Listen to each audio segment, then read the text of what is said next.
Good evening students. आज हम पढ़ेंगे कि कॉन्ट्रैक्शन कैसे नर्वस सिस्टम से जुड़ी हुई रहती है और कैसे कैल्शियम आयंस आते हैं कॉन्ट्रैक्शन के लिए।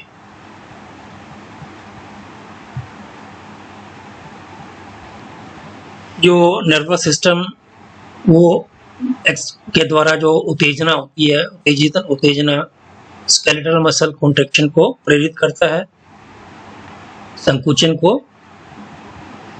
प्रत्येक मसल फाइबर जुड़ा हुआ रहता है मोटर न्यूर तंत्रिका कोशिका की मोटर एंड प्लेट से। इस मोटर न्यूरॉन से एक्शन पोटेंशियल बनता है जो कि पोस्ट सिनेप्टिक एसिटाइलकोलिन रिसेप्टर्स के द्वारा एंड प्लेट मोटर प्लेट में जाता है, जिससे कि पारगम्यता परिवर्तन या परमेबिलिटी चेंजेस होते हैं मसल फाइबर की मेम्ब्रेन में, झिल्ली में, जिसको सार्कोलेमा कहते हैं। और इससे एक्शन पोटेंशियल जनरेट होता है। जो डीपोलराइजेशन का मसल फाइबर का डीपोलराइजेशन होता है, जिससे कि एक्शन पोटेंशियल जनरेट कहते हैं, इसको हम एक्साइटेशन कहते हैं। ये एक्साइटेशन कॉन्ट्रैक्टाइल मशीनरी को एक्टिवेट करती है मसल फाइबर की। जो रिलेशनशिप है डीपोलराइजेशन और कॉन्ट्रैक्शन की, इन दोनों को कहते हैं एक्साइटेशन कॉन्ट्रैक्शन कपलिंग। अभी तो बात की है हमने एक्साइटेशन की। ये कपलिंग कैसे होती है? एक्साइटेशन और जो कॉन्ट्रैक्शन है, ये दोनों जुड़े हुए रहते हैं दो अलग परंतु आपस में जुड़े हुए मेम्ब्रेन सिस्टम से। दो प्रकार के मेम्ब्रेन सिस्टम होते हैं जो इस तंत्रिका तंत्र की एक्साइटेशन या एक्शन पोटेंशियल को कॉन्ट्रैक्शन के साथ जोड़ते हैं। ये दो मेम्ब्रेन सिस्टम कौन से हैं? जो पहला मेम्ब्रेन सिस्टम है, ये है नलिकाओं का, जो कि सार्कोलेमा या मसल फाइबर की जो झिल्ली है, जिसको सार्कोलेमा कहते हैं, उससे जुड़ा हुआ रहता है, उससे कॉन्टिन्यूस रहता है। इनको कहते हैं ट्रांसवर्स टिब्यूल्स या टी टिब्यूल्स, क्योंकि इनकी जो स्थिति है वो ट्रांसवर्स होती है, अनुप्रस्थ। प्रत्येक टी टिब्यूल मसल फाइबर के अंदर सार्कोलेमा के परपेंडिकुलर या 90 डिग्री के कोण पे होता है, और यहाँ ट्रांसवर्स टू इसके लंबवत अक्ष जो होता है मसल फाइबर का, उसके ट्रांसवर्स होता है। जो टी टिब्यूल हैं, ये इन्वेजिनेशंस होती हैं निरंतर अंतराल के साथ में। कहाँ पर इन्वेजिनेशन पाई जाती हैं? सार्कोलेमा में। ये जो इसकी इन्वेजिनेशन की पोजीशन है, ये अलग अलग ग्रुप में अलग प्रकार की होती हैं। मैमल्स के अंदर ये इन्वेजिनेशन ए और आई बैंड के मध्य पाई जाती हैं। क्योंकि टी टिब्यूल मेम्ब्रेन जो है सार्कोलेमा से जुड़ी हुई रहती है, तो टिब्यूल जो ल्यूमन है, ये बाह्य स्पेस से कंटिन्यूस या जुड़ी हुई रहती है। जब सार्कोलेमा डीपोलराइज्ड होती है या एक्शन पोटेंशियल आता है, तो ये टी टिब्यूल्स इस एक्साइटेशन या एक्शन पोटेंशियल को अंदर गहराई तक, मसल फाइबर के अंदर गहराई तक इस एक्साइटेशन या एक्शन पोटेंशियल को ले जाते हैं। टी टिब्यूल दूसरे मेम्ब्रेन सिस्टम से जुड़ा हुआ रहता है, जो कि एक्साइटेशन कॉन्ट्रैक्शन कपलिंग के लिए आवश्यक होता है। इसको कहते हैं, दूसरे मेम्ब्रेन सिस्टम को, सार्कोप्लाज्मिक रेटिकुलम। सार्कोप्लाज्मिक रेटिकुलम क्या है? एक शाखित नलिकाएं हैं, नलिकाओं का समूह है, जो कि मसल फाइबर के चारों तरफ पाई जाती हैं, और प्रत्येक मायोफाइब्रिल को ये चारों तरफ से सार्कोप्लाज्मिक रेटिकुलम की नलिकाएं ढका हुआ रहती हैं। जो सार्कोप्लाज्मिक मेम्ब्रेन है, इसके अंदर कैल्शियम एटीपीएज एंजाइम पाया जाता है, जो कि एक्टिव ट्रांसपोर्ट करता है और पंप करता है इसका कैल्शियम का साइटोप्लाज्म में। इस सार्कोप्लाज्मिक रेटिकुलम के अंदर कैल्शियम की मात्रा ज़्यादा होती है, या ये कह सकते हैं कि कैल्शियम इस सार्कोप्लाज्मिक रेटिकुलम के अंदर स्टोर रहता है, संचित रहता है। जो सार्कोप्लाज्मिक रेटिकुलम दो टी ट्यूब्यूल्स के बीच में होता है उसके एक सार्कोप्लाज्मिक रेटिकुलम कंपार्टमेंट कहते हैं। जो प्रत्येक सार्कोप्लाज्मिक रेटिकुलम का कंपार्टमेंट है ये एक शाखित नलिकाएं या ब्रांचिंग ट्यूब्यूल्स प्रत्येक मायोफाइब्रिल के चारों तरफ बनाता है, जैसा कि एक पहले डायग्राम में हम दिखा चुके हैं। इस सार्कोप्लाज्मिक के रेटिकुलम के एनलार्ज्ड सैक्स या थैलियां पाए जाते हैं जिन्हें टर्मिनल सिस्टर्ने कहते हैं। ये टी ट्यूब्यूल्स के पास में पाए जाते हैं। तो दो मेम्ब्रेन सिस्टम्स टी ट्यूब्यूल्स और सार्कोप्लाज्मिक रेटिकुलम आपस में पास पाए जाते हैं। रेस्टिंग मसल के अंदर कैल्शियम जो है ये टर्मिनल सिस्टर्ने होते हैं जो सार्कोप्लाज्मिक रेटिकुलम के उसके अंदर स्टोर रहता है। जब एक्शन पोटेंशियल आता है सार्कोलिमा से और उसके बाद ये डीपोलराइज करता है ट्रांसवर्स ट्यूब्यूल को, तो कैल्शियम आयंस जो है सार्कोप्लाज्मिक रेटिकुलम से बाहर निकलकर साइटोप्लाज्म में चले जाते हैं। अब ये टी ट्यूब्यूल का डीपोलराइजेशन कैल्शियम के दूसरे मेम्ब्रेन सिस्टम जो कि सार्कोप्लाज्मिक रेटिकुलम है इससे कैल्शियम आयंस की रिलीज कैसे करते हैं, ये क्वेश्चन है जिसका आंसर है स्केलेटल मसल के अंदर ये दो मेम्ब्रेन सिस्टम्स जुड़े हुए रहते हैं दो प्रकार के प्रोटीन से। पहली प्रोटीन है डाईहाइड्रोपायरिडिन रिसेप्टर्स जो कि टी ट्यूब्यूल्स में पाए जाते हैं, और राइनोडिन रिसेप्टर्स जो कि सार्कोप्लाज्मिक रेटिकुलम में पाए जाते हैं। ये दो प्रोटीन्स हैं या रिसेप्टर्स हैं जिनके द्वारा ये दोनों मेम्ब्रेन सिस्टम्स आपस में जुड़े हुए रहते हैं।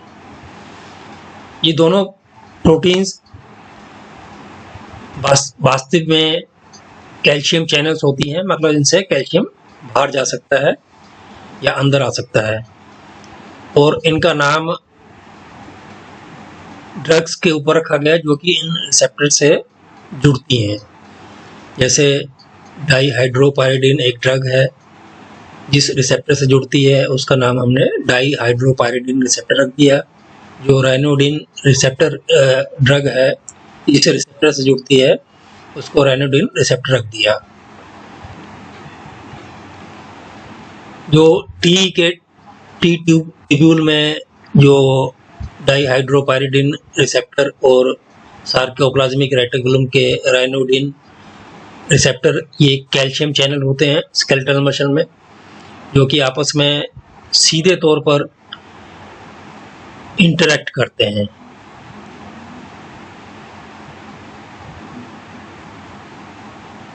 ये जो डायग्राम दिखाई दे रही हैं आपको, इसके अंदर पहले एक्शन पोटेंशियल जनरेट होता है जो कि उसके बाद में ये टी ट्यूब्यूल में चला जाता है। टी ट्यूब्यूल में ये एक्शन पोटेंशियल टी ट्यूब्यूल की मेम्ब्रेन को डीपोलराइज करता है। डीपोलराइजेशन करने से जो डाईहाइड्रोपायरिडिन रिसेप्टर होते हैं टी ट्यूब्यूल में, इनके अंदर संरचनात्मक परिवर्तन आता है और ये ओपन करते हैं सार्कोप्लाज्मिक रेटिकुलम के राइनोडिन के रिसेप्टर्स को। इस रिसेप्टर्स के खुलने से क्या होता है, कैल्शियम आयंस बाहर निकल जाते हैं और ये ट्रोपोनिन से जुड़ जाते हैं जिससे कि ट्रोपोमायोसिन अलग हो जाती है एक्टिन के मायोसिन बाइंडिंग साइट से, जिससे कि मायोसिन एक्टिन से जुड़ सकता है। उसके बाद में एसिटाइल कोलिन एस्ट्रेज एंजाइम जो होता है वो इस एक्शन पोटेंशियल को टर्मिनेट कर देता है। जो क्रॉस ब्रिजेस हैं मायोसिन के, ये अपने कॉन्ट्रैक्शन के साइकिल्स में चलते रहते हैं जब तक कि कैल्शियम ट्रोपोनिन से जुड़ा हुआ रहता है। जब डिपोलराइजेशन की वेव या एक्टिन पोटेंशियल खत्म हो जाता है। डाई हाइड्रोपायरिडिन रिसेप्टर्स जो कि टी ट्यूब्यूल्स में होते हैं, ये अपनी पुरानी संरचनात्मक अवस्था में आ जाते हैं और रायनोडिन कैल्शियम रिसेप्टर्स जो कि सार्कोप्लाज्मिक रेटिकुलम में होते हैं, ये क्लोज हो जाते हैं। क्लोज होने से जो एटीपी डिपेंडेंट कैल्शियम आयंस हैं, ये पंप करते हैं वापस साइटोप्लाज्म से सार्कोप्लाज्मिक रेटिकुलम में और जिससे कि ट्रोपोनिन से कैल्शियम आयन हट जाते हैं और ट्रोपोमायोसिन वापस इनको, ये ट्रोपोमायोसिन आ गई, ये एक्टिन बाइंडिंग साइट थी बीच में, जिससे कि ये वापस अब जुड़ नहीं सकते हैं, जिससे कि कॉन्ट्रैक्शन खत्म हो जाता है। अब इसकी जो समरी है एक्साइटेशन कॉन्ट्रैक्शन कपलिंग की, सार्कोप्लाज्मिक रेटिकुलम स्टोर करता है कैल्शियम आयंस को, जिससे कि साइटोप्लाज्म के अंदर मसल फाइबर की साइटोप्लाज्म के अंदर कैल्शियम आयंस की मात्रा कम रहती है। जो टर्मिनल सिस्टर्ने होते हैं सार्कोप्लाज्मिक रेटिकुलम के, उनके अंदर रायनोडिन रिसेप्टर्स पाए जाते हैं जो कि कैल्शियम चैनल्स होते हैं। कैल्शियम चैनल्स का मतलब सार्कोप्लाज्मिक रेटिकुलम से जो भी कैल्शियम बाहर जाएगा या अंदर आएगा वो इन चैनल्स के द्वारा आएगा। ट्रांसवर्स ट्यूब्यूल्स के अंदर वोल्टेज सेंसिटिव या एक्शन पोटेंशियल सेंसिटिव डाईहाइड्रोपायरिडिन रिसेप्टर्स होते हैं जो कि इस सार्कोप्लाज्मिक रेटिकुलम के रायनोडिन रिसेप्टर्स के इंटीमेट कांटेक्ट में रहते हैं। प्रत्येक स्केलेटल मसल कॉन्ट्रैक्शन में पहले मोटर न्यूरॉन के द्वारा एक्शन पोटेंशियल इनिशिएट किया जाता है या शुरू किया जाता है, जो कि एसिटाइल कोलिन रिलीज से होता है, जिससे कि ये मसल फाइबर के अंदर एक्शन पोटेंशियल जनरेट होता है। ये जो एक्शन पोटेंशियल है ये सार्कोलिमा या सेल मेम्ब्रेन मसल फाइबर की डीपोलराइज कर देता है डाईहाइड्रोपायरिडिन रिसेप्टर्स को, जो कि टी ट्यूब्यूल्स में मिलते हैं। तो इसलिए हमने कहा था कि इसका जो है डीपोलराइजेशन डिपेंडेंट होते हैं टी ट्यूब्यूल्स के रिसेप्टर्स, और ये डाईहाइड्रोपायरिडिन रिसेप्टर्स रायनोडिन रिसेप्टर्स जो कि इसमें पाए जाते हैं टर्मिनल सिस्टर्ने सार्कोप्लाज्मिक रेटिकुलम में, इनके कैल्शियम चैनल्स को खोल देते हैं, जिससे कि कैल्शियम की मात्रा बाहर निकलकर सार्कोप्लाज्मिक रेटिकुलम से सार्कोप्लाज्म या मसल फाइबर की साइटोप्लाज्म में आ जाती है। ये कैल्शियम आयंस बाइंड करते हैं ट्रोपोनिन से, जिससे कि ट्रोपोनिन में परिवर्तन होता है और ट्रोपोमायोसिन एक्टिन के ऊपर जो मायोसिन बाइंडिंग साइट्स है उनसे हट जाती हैं, जिससे कि पहले से ही प्राइम्ड मायोसिन हेड, जैसा कि पहले बताया था, प्राइम्ड मायोसिन हेड का मतलब है मायोसिन हेड से एडीपी और इनऑर्गेनिक फॉस्फेट जुड़ा हुआ है, ये एक्टिन साइट से जुड़ जाते हैं, जिससे कि रिपीटिशन होता है क्रॉस ब्रिज साइकिल का, और ये अंदर धकेलता है थिन फिलामेंट्स को और सार्कोमेर पास आ जाते हैं, जिससे कि संकुचन होता है। ये साइकिल तब तक चलते रहते हैं जब तक कि सब कैल्शियम की मात्रा सफिशिएंट रहे। Cross bridges thick and thin filament को मूव करते हैं, जिससे कि थिन फिलामेंट की पुलिंग होती है अंदर की तरफ सार्कोमेर के। जब मसल फाइबर एक्शन पोटेंशियल खत्म हो जाता है तो रायनोडिन रिसेप्टर चैनल्स जो कि सार्कोप्लाज्मिक रेटिकुलम में होते हैं ये बंद हो जाते हैं। जो कैल्शियम एटीपीएज होता है ये पंप करता है सार्कोप्लाज्मिक कैल्शियम आयंस को वापस सार्कोप्लाज्मिक रेटिकुलम के अंदर, जिससे कि मसल फाइबर के चारों तरफ जो साइटोप्लाज्म है या सार्कोप्लाज्म है वहाँ से कैल्शियम आयंस खत्म हो जाते हैं या उनकी मात्रा कम हो जाती है। अब जैसे ही साइटोप्लाज्म के अंदर कैल्शियम की मात्रा कम होगी तो ट्रोपोनिन से कैल्शियम आयंस अलग हो जाएंगे और ट्रोपोनिन ट्रोपोमायोसिन कॉम्प्लेक्स फिर एक्टिन मायोसिन के इंटरेक्शन को रोक देता है, जिससे कि मसल विश्राम करता है या रिलैक्स करता है। थैंक्स।